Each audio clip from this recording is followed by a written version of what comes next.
আবার এসে গেছি বন্ধুরা, আজ দুপুর মানে সোমবারের থালি নিয়ে। সোমবারে কি রান্না করেছিলাম দেখো, ভাত ছিল আর তার সাথে ছিল ভেন্ডি আর আলু ভাজা।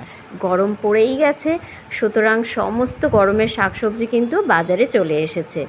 মার্চ মাস পড়তে না পড়তেই গরমের তাপ কিন্তু বাইরে প্রচুর। তার সাথে মুসুরির ডাল পাতলা করে আর কাটাপোনা মাছ দিয়ে করেছিলাম টক দই দিয়ে দই মাছ।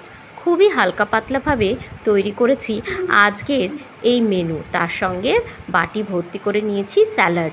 আমার কিন্তু স্যালাড ছাড়া একদমই চলে না। প্রত্যেক দিনের মিলে আমি স্যালাড অবশ্যই খেয়ে থাকি, আপনারাও খান।